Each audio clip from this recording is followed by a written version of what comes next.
Osce mengenai pendidikan nutrisi pada remaja. Selamat pagi Mbak, perkenalkan saya Bidan Nani yang bertugas pada hari ini. Sebelumnya apa ada yang bisa saya bantu Mbak? Begini Bu Bidan, saya ingin mengetahui pada pendidikan nutrisi pada remaja begitu Bu. Baik Mbak. Sebelum saya melakukan tindakan lebih lanjut pada Mbak, saya akan menjelaskan tujuan tindakan yang akan kita lakukan selanjutnya ya Mbak ya. Ya, Bu Nah di Bidan. sini saya akan memberikan pendidikan nutrisi pada Mbak. Nah untuk prosedur tindakan yang akan saya lakukan, nanti saya akan tanya jawab dengan Mbak dan memberikan pendidikan pada Mbak mengenai nutrisi pada remaja ya Mbak ya. Sebelumnya apa Mbak bersedia? Ya, saya bersedia Bu. Ya, jika Mbak bersedia, saya izin dulu untuk menutup privasi dan mencuci tangan ya Bu ya, Mbak ya. Ya. Ya, kalau begitu saya permisi ya Mbak. Ya Bu Bidan.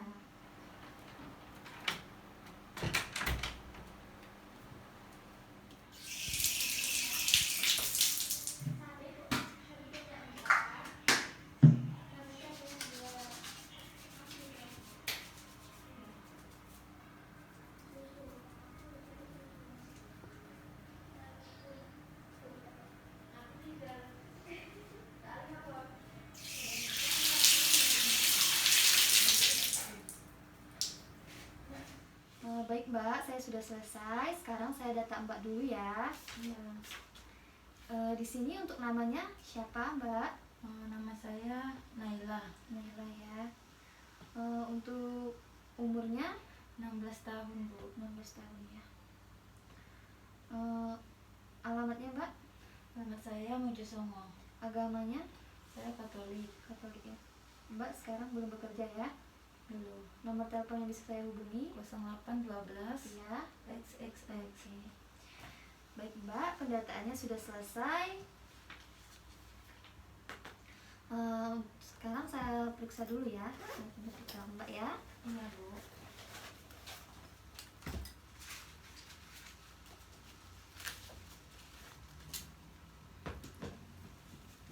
Permisi ya Mbak ya.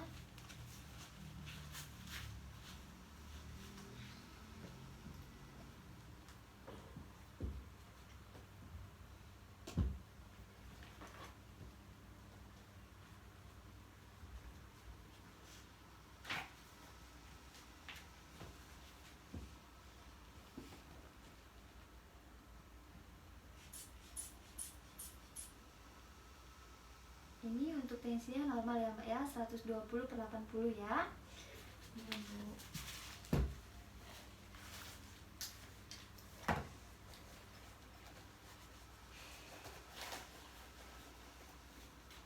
Nah, saya cek dulu Mbak nadinya. Nadinya juga normal, 80 kali per menit. Suhunya Mbak? Iya Bu. Sudah Bu. Ini normal ya Mbak ya, 36,5 derajat Celcius ya Mbak ya. Iya Bu. Baik.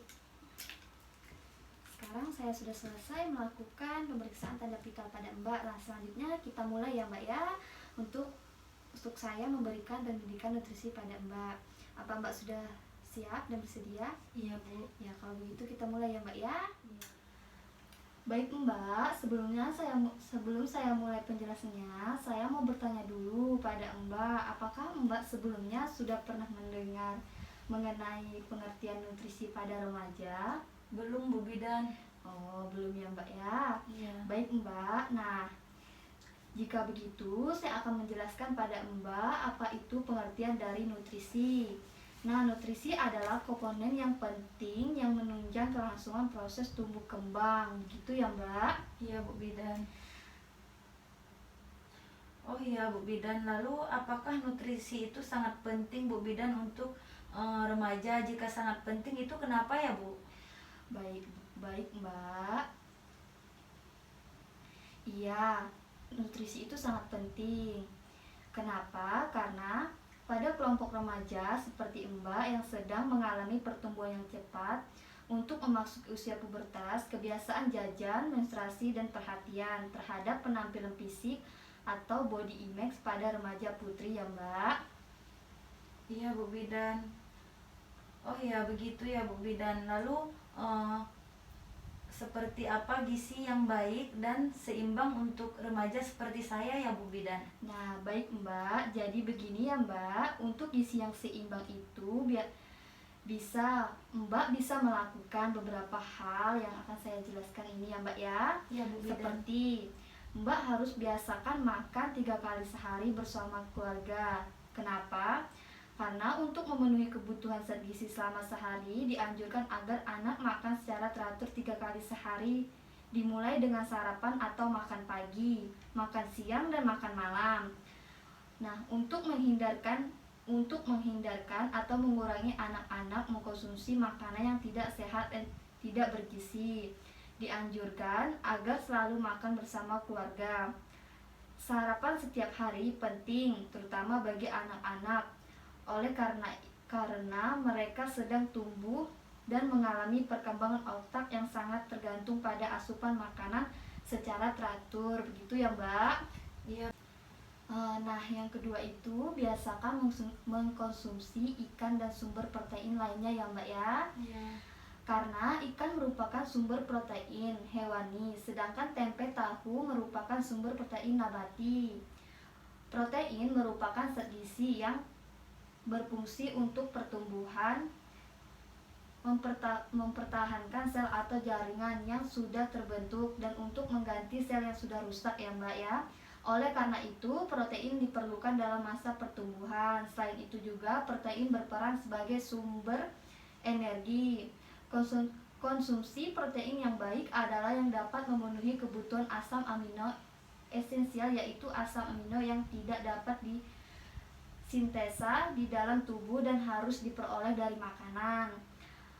Protein hewani memiliki kualitas yang lebih baik dibandingkan protein nabati. Kenapa? Karena komposisi asam amino lebih komplit dan asam amino esensial juga lebih banyak. Berbagai sumber protein hewani dan nabati mempunyai kandungan protein yang berbeda jumlahnya dan komposisi asam amino yang berbeda pula. Oleh karena itu, mengkonsumsi protein juga dilakukan bervariasi. Dianjurkan konsumsi protein hewani sekitar 30% dan nabati 7% ya Mbak ya. Nah, ikan selain sebagai sumber protein juga sumber asam lemak tidak jauh dan sumber mikronutrien. Konsumsi ikan dianjurkan lebih banyak daripada konsumsi daging. Sumber protein nabati dari kacang-kacangan ataupun hasil olahan yang seperti tahu dan tempe banyak dikonsumsi masyarakat. Kandungan protein pada tempe tidak kalah dengan daging. Tempe selain sebagai sumber protein juga sebagai sumber vitamin, asam, folat, dan B12 serta sebagai sumber antioksidan. Tempe, kacang-kacangan, dan tahu tidak mengandung kolesterol ya Mbak ya. Konsumsi tempe sekitar 100 gram atau 4 potong sedang per hari cukup untuk mempertahankan tubuh tetap sehat dan kolesterol terkontrol dengan baik. Nah, yang ketiga itu Mbak bisa melakukan perbanyak mengkonsumsi sayuran dan cukup buah-buahan. Nah, apa Mbak di sini menyukai sayuran? Saya suka sih Bu. Ya, bagus ya kalau begitu ya Mbak ya. Karena sayuran hijau itu maupun berwarna selain sebagai sumber vitamin, mineral juga sebagai sumber serat dan senyawa bioaktif yang tergolong sebagai antioksidan. Buah selain sebagai sumber vitamin, mineral, serat juga antioksidan, terutama buah yang berwarna hitam, ungu, merah. Dan mengkonsumsi sayuran dan buah-buahan sebaiknya bervariasi sehingga diperoleh beragam sumber vitamin ataupun mineral serta serat. Nah, kalau Mbak ingin hidup lebih sehat, lipat gandakan konsumsi sayur dan buah. Jangan hanya mengkonsumsi sayur tapi tidak juga mengkonsumsi buah. Jadi harus seimbang ya Mbak ya. Iya Bu. Nah, untuk konsumsi sayur dan buah bisa dalam bentuk segar ataupun yang sudah diolah. Konsumsi sayuran hijau tidak hanya direbus ataupun dimasak, tetapi juga dalam bentuk lalapan mentah dan dalam bentuk minuman, yaitu dengan ekstraksi sayuran ditambah dengan air tanpa gula, tanpa garam. Nah, ini maksudnya bisa dibuat jus sebagai minuman yang segar ya Mbak ya dan sehat. Klorofil atau zat hijau daun yang terekstrak merupakan sumber antioksidan yang cukup bagus. Sayuran berwarna seperti bayam, merah, kubis ungu, terong ungu, wortel, tomat juga merupakan sumber antidioksida yang sangat potensial dalam melawan oksidasi yang menurunkan kondisi kesehatan tubuh. Nah, selanjutnya biasakan membawa bekal makanan dan air putih dari rumah. Apabila jam sekolah sore atau setelah sekolah ada kegiatan yang berlangsung sampai sore, maka makan siang tidak dapat dilakukan di rumah. Makan siang di sekolah harus memenuhi syarat dari segi jumlah dan keragaman makanan. Nah, oleh karena itu, bekal untuk makan siang sangat diperlukan. Dengan membawa bekal dari rumah, anak tidak perlu makan jajan dan kadang kualitasnya tidak dijamin ya Mbak. Karena kan seperti yang kita tahu, jajan di luar itu sangat tidak bagus untuk kesehatan. Karena banyak campuran dari bahan-bahan kimia ya Mbak ya, yang tidak sehat.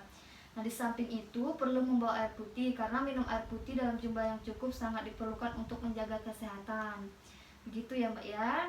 Iya Bu Bidan. Nah, dan terakhir itu batasi mengkonsumsi makan cepat saji, jajan dan makanan sehingga selingan yang manis, asin dan berlemak. Nah, biasanya Mbak sering jajannya apa? Mbak suka seblak? Suka saya Bu Bidan. Ya, itu harus Mbak batasi ya, karena Iya, Bu. mengkonsumsi makanan cepat saji dan jajan saat ini sudah menjadi kebiasaan terutama oleh masyarakat perkotaan ya Mbak ya. Sebagian besar makanan cepat saji makanan adalah makanan yang tinggi gula, garam dan lemak yang tidak baik bagi kesehatan. Nah, oleh karena itu mengkonsumsi makanan cepat saji dan makanan jajan harus sangat dibatasi. Makanan pangan manis, asin dan berlemak banyak berhubungan dengan penyakit kronis yang tidak menular seperti nanti bisa kalau Mbak keseringan jajan dan tidak bisa membatasi makanan di luar, Mbak bisa mengalami penyakit seperti diabetes mellitus, tekanan darah tinggi dan penyakit jantung ya Mbak ya. Iya. Dan paling sering kebiasaan jajan di luar itu biasanya diare ya Mbak ya, karena kan tidak cocok tuh. Oh iya Bu Bidan. Iya, baik Mbak, penjelasan saya sudah selesai. Apakah sudah jelas dan dapat Mbak pahami? Saya sudah jelas dan saya sudah memahami dari Iya. penjelasan Ibu. Nah, baik Mbak, jika begitu coba Mbak ulangi hal-hal apa saja yang dapat agar Mbak lakukan agar gizinya dapat terpenuhi dan terpenuhi dengan baik dan seimbang Mbak. Baik Bu Bidan.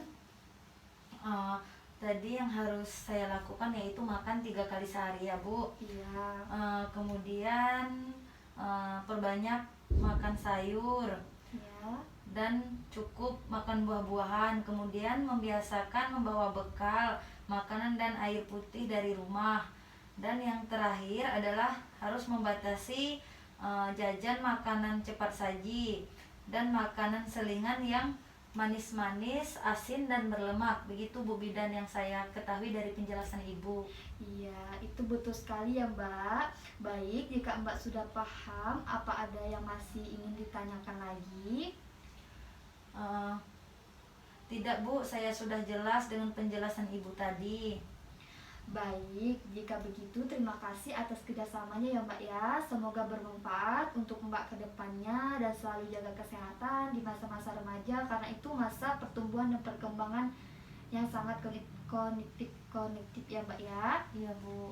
Iya, kalau begitu saya izin pamit untuk ke belakang dan mencuci tangan ya Mbak. Iya Bu Bidan, saya juga izin pamit untuk pulang ya Bu ya. Iya, kalau begitu terima kasih ya Mbak sekali lagi untuk kerjasamanya. Hati-hati di jalan. Nah, jika nanti Mbak punya keluhan atau belum terlalu paham dengan penjelasan saya tadi, silakan Mbak datang ke klinik saya ya Mbak ya. Iya Bu. Ya, selamat pagi, hati-hati di jalan ya Mbak ya. Ya, saya permisi ya Bu Bidan ya. Iya Mbak.